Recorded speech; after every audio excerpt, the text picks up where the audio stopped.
Kamu bingung mau belajar keislaman tapi terkendala jarak dan waktu? Atau kamu bingung mau belajar keislaman tapi yang ringkas dan mudah dipahami? Nah, kami tahu solusinya. Ayo ikuti program Kuliah Studi Islam atau KSI Online bersertifikat. Program ini telah diikuti oleh 100.000 lebih peserta dari seluruh Indonesia loh. Dan program ini 100% gratis. Kenapa sih kamu harus bergabung di program Kuliah Studi Islam atau KSI Online ini? Pertama, kedua, ketiga,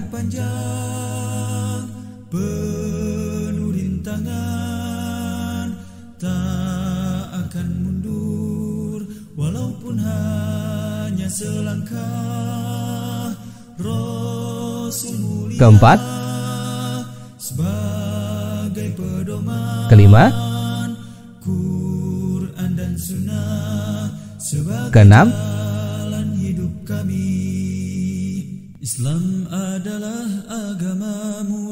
dan seluruh program ini gratis. Daftar sekarang juga dengan ketik KSI, tanda pagar nama lengkap, tanda pagar kota, dan kirim melalui nomor WhatsApp berikut ini. Ayo tunggu apa lagi? Daftar segera di program Kuliah Studi Islam atau KSI Online. Masya Allah, menarik bukan? Bagi kamu yang ingin belajar keislaman tapi terkendala jarak dan waktu, dan yang ingin belajar keislaman tapi yang ringkas dan mudah dipahami, Kuliah Studi Islam atau KSI Online solusinya.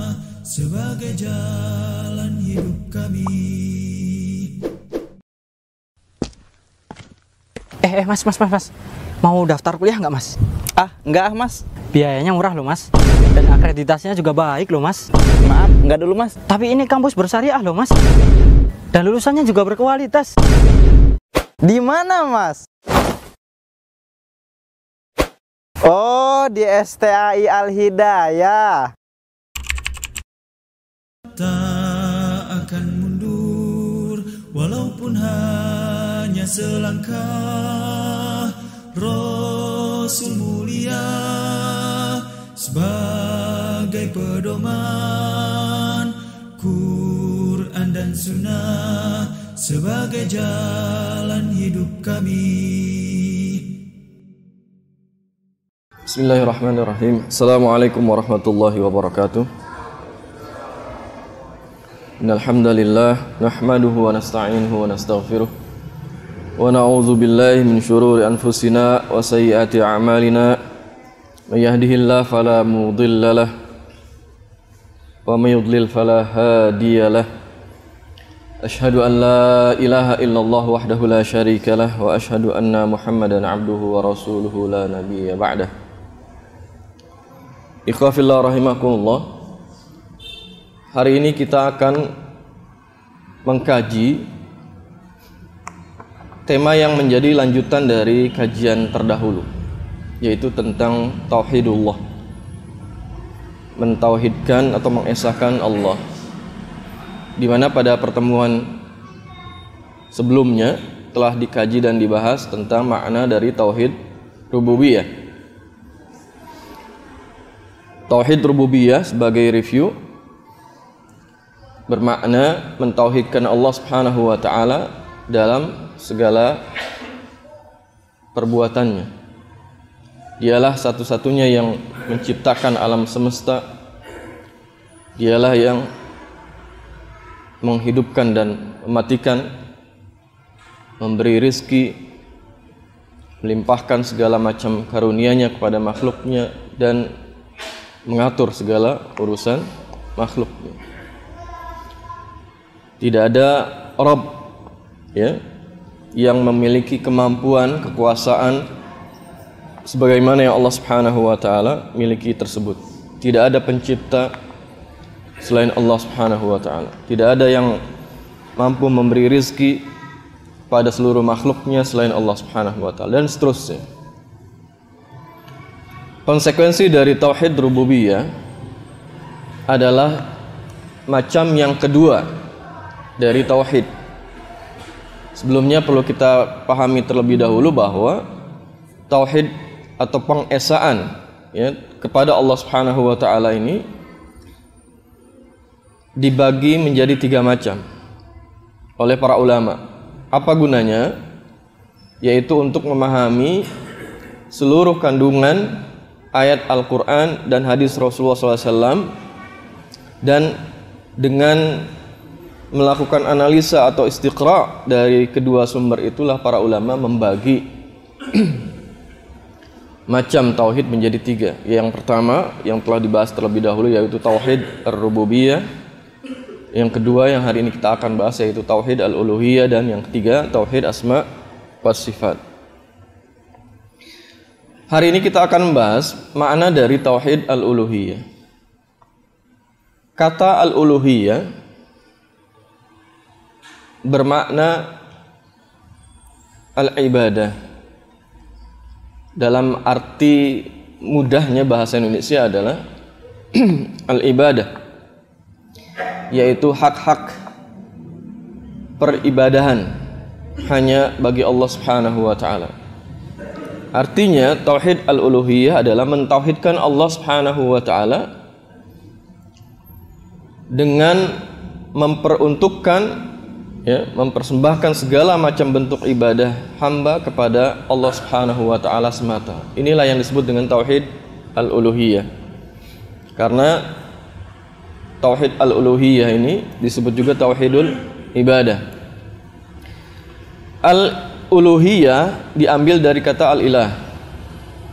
Al-ilah artinya adalah al-ma'bud. Al-ma'bud artinya yang diibadahi. Yang diibadahi. Apa dari makna al-uluhiyah ini yang bisa kita ambil? Dari sini kita bisa ambil bahwa segala macam bentuk ibadah yang dilakukan oleh seorang hamba hanya benar ya dan bernilai pahala besar serta boleh diperuntukkan hanya kepada Allah Subhanahu wa taala. Tidak boleh ya segala macam bentuk ibadah apapun itu dipersembahkan, diperuntukkan kepada selain Allah Subhanahu wa taala. Apapun namanya, apapun dan siapapun bentuk sesuatu itu. Karena hak peribadahan hanya hak Allah Subhanahu wa taala semata. Sebagaimana rububiyah juga adalah hak Allah Subhanahu wa taala, demikian pula halnya uluhiyah. Sebagaimana tidak ada pencipta selain Allah Subhanahu wa taala. Ya. Sebagaimana hak untuk kemampuan untuk kekuasaan untuk menciptakan adalah kekuasaan Allah Subhanahu wa taala, demikian pula halnya ibadah pun hanya benar dipersembahkan, diperuntukkan kepada Sang yang Maha Pencipta itu Al-Khaliq. Demikian pula halnya. Dialah Allah satu-satunya yang memiliki hak rububiyah, dan dia pula satu-satunya yang memiliki hak untuk diibadahi, yaitu al-uluhiyah. Kemudian ikhwan fillah rahimakumullah, Allah Subhanahu wa taala telah menjelaskan tentang kewajiban setiap hamba mewujudkan tauhid uluhiyah kepadanya, kepada Allah Subhanahu wa taala. Banyak sekali dalil yang menjelaskan di dalam ayat Al-Qur'anul Karim tentang hal tersebut. Di dalam surah Al-Baqarah misalnya ayat 163, Allah taala berfirman, a'udzubillahi minasyaitonir rajim. Wa ilahukum ilahu wahid la ilaha illa huwar rahmanur rahim.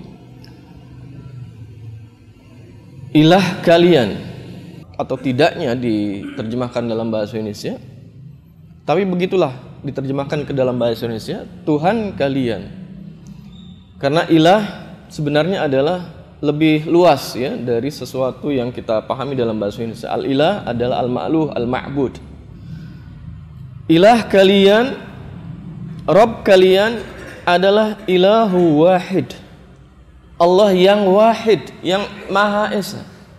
La ilaha illa huwa ar-Rahmanur Rahim. Tidak ada ilah yang berhak untuk diibadahi dengan benar kecuali Dia yang Ar-Rahman dan Ar-Rahim, yang Maha merahmati.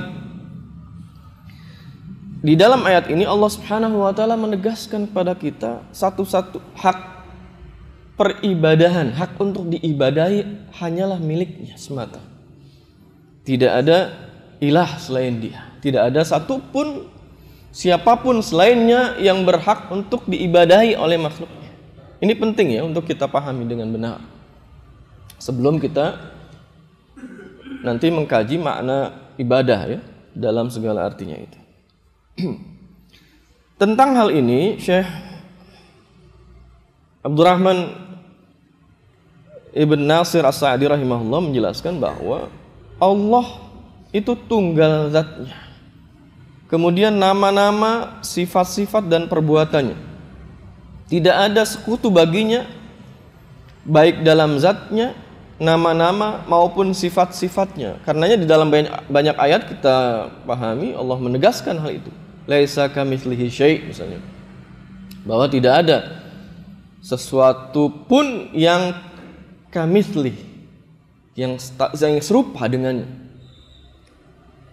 Kemudian dalam surah Al-Ikhlas misalnya kita sudah hafal walam yakul lahu kufuwan ahad, tidak ada sesuatu pun yang setara, yang sepadan dengannya.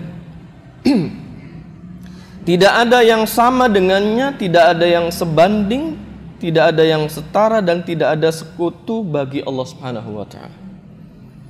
Tidak ada yang mencipta dan mengatur alam semesta ini kecuali hanya Allah.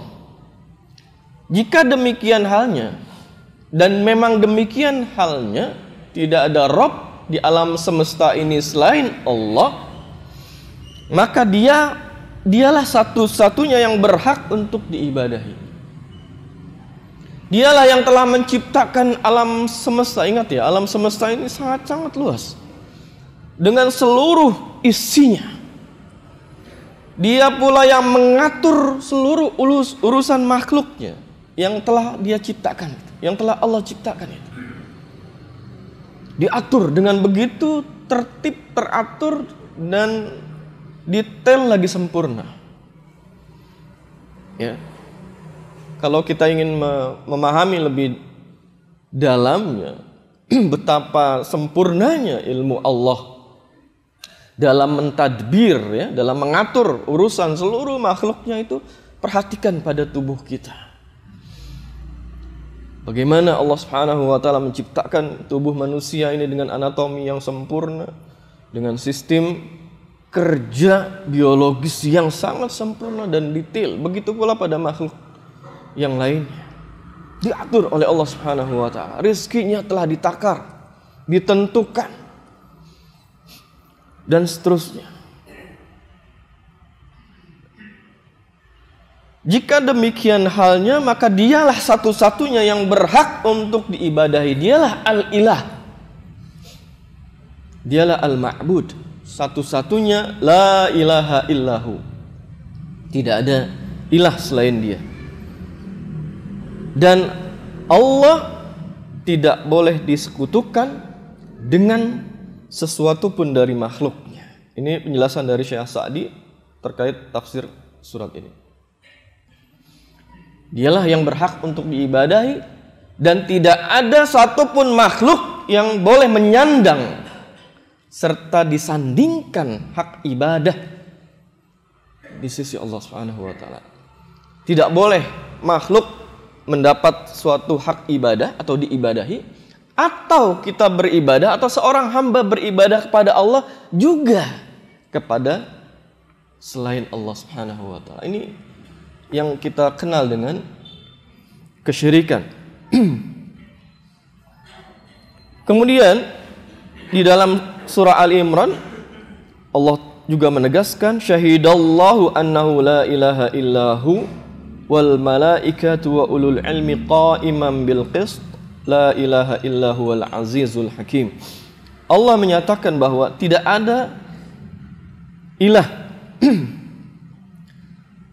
tidak ada Rabb yang berhak untuk disembah atau diibadahi dengan benar selain Dia yang menegakkan keadilan. Para malaikat dan ulul ilm, orang-orang yang berilmu juga menyatakan demikian. Menyaksikan yang demikian, bahwa tidak ada al-ilah yang berhak untuk diibadahi dengan benar selainnya. Dialah al-aziz dan al-hakim, yang maha perkasa lagi maha bijaksana. Inilah ikhwafillah rahimakumullah, kalau kita kaji ayat-ayat Al-Quran, banyak sekali ya penjelasan dari Allah Subhanahu wa Ta'ala yang menegaskan kebatilan dari orang-orang atau kaum yang melakukan peribadahan kepada selain Allah Subhanahu wa Ta'ala. Misalnya sebagaimana di dalam surah An-Najm ya, ayat ke-23. Allah berfirman mengabarkan, membantah apa yang dilakukan oleh orang-orang Quraisy ketika mereka beribadah kepada berhala-berhala mereka. Apa itu? Yang kita kenal, 3 berhala besar, Al-Lata, Al-Uzza, dan Al-Manat. Lata, Uzza, dan Manat. Di dalam Al-Quran, Allah menegaskan bahwa Tuhan-Tuhan yang mereka sembah itu, berhala-berhala, patung-patung yang mereka ibadahi itu adalah suatu kebatilan dan hanya buatan yang diada-adakan oleh orang-orang Quraisy saat itu, para penyembah berhala saat itu. Padahal hakikatnya, sejatinya makhluk-makhluk itu mereka sendiri yang membuatnya, dan mereka sendiri saja yang menyandarkan nama-nama palsu,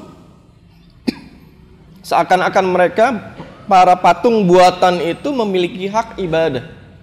Karena itu kita lihat mereka menamakan berhala-berhala itu dengan Lata. Apa makna Lata? Dari mana diambilnya? Al-Lata dalam bahasa Arab diambil dari kata al-ilah. Mereka tasrif. Ya. Al-ilah itu atau lafzul jalalah Allah yang mereka imani dalam tanda kutip sebagai rububiyah ya. Mereka tahu betul hak rububiyah Allah Subhanahu wa Ta'ala itu. Mereka tahu, kenal bahwa Allah adalah Al-Khaliq yang maha pencipta, dan Allah adalah yang maha pemberi rizki kepada mereka. Tapi mereka juga menyandarkan hak ibadah kepada Al-Lata, satu patung yang dibuat, kalau dalam sirah itu di negeri Taif ya, di wilayah Taif, dibuat namanya gitu. Ini nama yang pas apa ini? Supaya seakan-akan patung ini juga punya hak untuk diibadahi selain Allah. Mereka sebutlah Al-Lata. Ini tasrif dari Al-Ilah. Kemudian yang kedua, berhalanya Al-Uzza. Karena mereka beriman bahwa Allah adalah Al-Aziz. Apa makna Al-Aziz? Yang maha agung, yang maha sempurna kemuliaannya, keagungannya. Patung yang mereka buat itu pun mereka ada-adakan. Mereka namakan dengan nama Al-Uzza dari kata Al-Aziz, ditasrif oleh mereka. Ini kerjaan orang-orang bodoh jahiliyah saat itu. Dan yang ketiga Al-Manat. Karena mereka juga beriman bahwa Allah Al-Mannan. Mereka tahu betul Allah adalah Al-Mannan, yang maha pemberi rezeki. Segala macam bentuk kebaikan berasal dari Allah.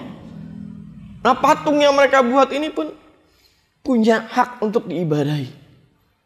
Seakan-akan disamakan dengan Allah Al-Mannan, Al-Manat, Al-Aziz, Al-Lata, Al-Uzza, dan Al-Manat. Allah berfirman tentang perbuatan mereka ini dalam surah An-Najm, in hiya illa asma'un sammaitumuha antum wa aba'ukum ma anzalallahu biha min sultan. Itu semua yang mereka lakukan, dan patung-patung yang mereka ibadahi itu, sesembahan mereka itu tidak lain hanyalah nama yang kalian dan bapak-bapak kalian ada-adakan saja. Ini bid'ah pertama ini. Ya, orang-orang Quraisy membuat sejarah saat itu ya, di zaman jahiliyah sebelum risalah Islam. mereka membuat suatu bentuk kesyirikan yang besar sebenarnya, ya, sangat besar.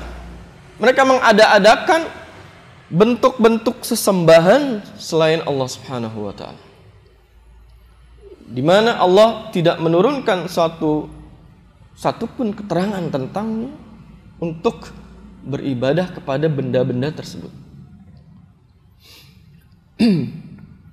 Dan Allah Subhanahu wa taala telah menegaskan bahwa semua yang diibadahi dalam apapun bentuknya oleh makhluk itu adalah sesuatu yang batil, keliru besar, karena sama sekali tidak punya hak untuk diibadahi. Dzalika bi anna Allaha huwal haqq wa anna ma yad'una min dunihi huwal batil wa anna Allaha huwal aliyyul kabir. Yang demikian itu adalah karena sungguhnya Allah lah dialah yang hak, dan apa yang mereka seru selain Allah, ya, huwal batil, itulah yang batil. Apa saja yang diibadahi oleh manusia selain Allah Subhanahu wa taala adalah suatu kebatilan. Dan Allah adalah Al-Aliyyul Kabir, yang maha tinggi lagi maha besar. Lalu apa makna ibadah? Penting kita pahami, ya, bahwa tauhid uluhiyah adalah mentauhidkan Allah Subhanahu wa taala dalam ibadah, mengesahkan Allah Subhanahu wa taala dalam seluruh jenis ibadah yang ini hanya benar, ya, ditujukan untuknya, untuk Allah Subhanahu wa taala. Apa makna ibadah? Para ulama memberikan beberapa definisi yang secara kalimat memiliki perbedaan tetapi intinya sama. Yang pertama, ini diringkas oleh Syekh Al-Fauzan, ya, Syekh Shalih Al-Fauzan rahimahullah. Yang pertama, makna dari ibadah adalah apa saja atau segala hal yang disyariatkan oleh Allah Subhanahu wa taala.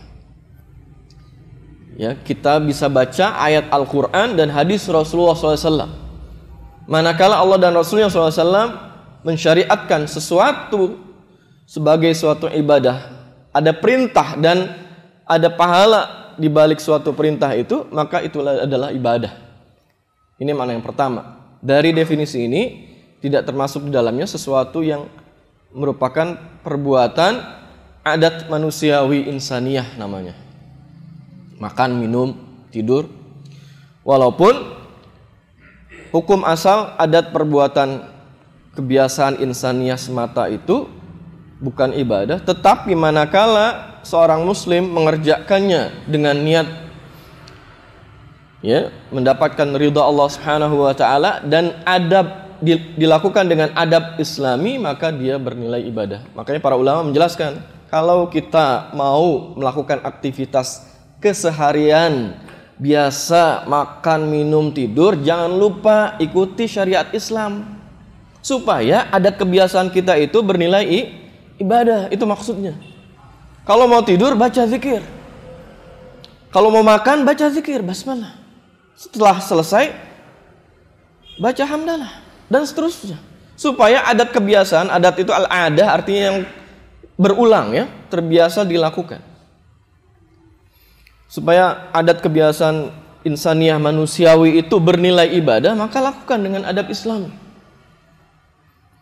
Jangan makan minum seperti halnya hewan, ya, tidak ada nilainya. Padahal 24 jam kita hidup. Bagaimana caranya 24 jam itu bernilai ibadah? Gitu, ya. Nah, ibadah adalah segala sesuatu yang disyariatkan oleh Allah Subhanahu wa taala, diperintahkan oleh Allah dan Rasulnya SAW. Makna yang kedua, ibadah adalah apa yang terkandung pada definisi bahasanya. Al-ibadah itu adalah at-tadzallul wal mahabbah. Makna bahasanya, ya, perendahan diri dan kecintaan. Artinya apa? Ibadah itu adalah perendahan diri seorang hamba yang disertai dengan rasa cinta dan ketundukan diri yang sempurna kepada Allah Subhanahu wa taala. Karenanya para ulama menjelaskan bahwa seorang muslim seharusnya memperhatikan dan mewujudkan 2 rukun ibadah ini. 2 atau 3 rukun ya. Di dalam penjelasan yang lain 2 atau 3 rukun dalam ibadah ini. Jangan sampai ibadah itu hanya rutinitas semata tanpa bobot kualitas yang benar. Apa itu? Ada ketundukan. Dan ada perendahan diri serta kecintaan kita ketika melaksanakannya. Kepada siapa? Kepada Allah. Jangan masuk masjid karena sudah terbiasa, hambar. Gak ada seperti rasa ingin melakukannya karena cinta kepada Allah. Karena saya taat kepadanya. Ini yang seharusnya dilakukan. Makanya beda antara ibadah seorang hamba biasa, kualitasnya ya, walaupun secara lahiriah bisa saja sama, puasa ya sama, dari sejak terbit fajar sampai tenggelam matahari, baca Quran mungkin sama. Tapi beda antara mereka satu dengan yang lain pada perbedaan bobot ini, penerapan rukun dari ibadah ini. Makanya tanyakan diri kita, apakah ketika kita melaksanakan suatu ibadah apapun itu telah menegakkan rukun ibadah ini. Ini penting ya. Tumbuhkan cinta kita kepada Allah Subhanahu wa taala sehingga kita rindu untuk beribadah. Sehingga kita termotivasi, bersemangat untuk mengerjakannya, begitu. Bukan karena terbiasa. Bukan hanya karena sudah terbiasa. Terbiasa penting karena itu bagian dari metode tarbiyah yang diajarkan oleh Rasulullah SAW, membiasakan diri. Tetapi para ulama sampai antum bisa lihat ya dalam kitab-kitab hadis, banyak mereka yang menjelaskan di bab pertama itu, bab ikhlasun niyah adalah ihdharun niyah. Apa makna ihdharun niyah? Menghadirkan niat. Menghadirkan niat itu bukan ditalafuzkan dengan lafaz lisan, usolli dan seterusnya, bukan itu. Tapi kesadaran diri yang tinggi bahwa kita ingin beribadah kepada Allah Subhanahu wa taala dengan ibadah yang benar didasarkan karena ketundukan kita kepadanya, karena kecintaan kita kepadanya, karena kita sedang merendahkan diri di hadapannya yang Maha Agung. Demikian. Jadi ibadah yang benar itu harus dipelajari memang. Secara teori demikian. Tinggal praktekkan. Karenanya para ulama sangat detail itu menjelaskan. Kalau sedang beribadah, jaga syiarnya, agungkan Allah, jangan bercanda. Jangan anggap remeh anak-anak yang bercanda di dalam masjid ketika orang lain sedang beribadah itu. Kenapa? Karena mereka tidak punya syuur, rasa pengagungan kepada syiar Islam. Makanya mereka harus dididik gitu. Makanya jangan biarkan orang merusak suatu ibadah, misalnya ya dalam banyak hadis dengan bau aroma yang tidak sedap misalnya gitu ya. Ini agak meluas sedikit. Kenapa dilarang oleh Rasulullah SAW? Jangan mendekati musola kita, tempat sholat kita. Kalau kalian makan bawang, seorang yang makan bawang, karena itu bisa mengurangi kualitas ibadah orang lain, dirinya sendiri dan orang lain. Dia nggak paham bahwa kita sedang beribadah kepada Allah yang Maha Agung, makanya kita agungkan ibadah kita. Kita laksanakan dengan adab yang benar, sehingga nilai ibadah kita itu benar, mendapatkan pahala dari Allah Subhanahu wa taala dengan bobot yang kualitas yang baik. Demikian ya, penting untuk kita pegang. Dan yang ketiga, makna ibadah yang kita sering bahas ya dalam banyak kesempatan adalah yang dijelaskan oleh Syekhul Islam Ibnu Taimiyah rahimahullah. Ismun jami' likulli ma yuhibbuhullah wa yardah minal aqwali wal af'al az-zahira wal batinah. Nah, ibadah itu adalah suatu nama yang mencakup segala hal, apa saja yang dicintai dan diridhoi oleh Allah Subhanahu wa taala.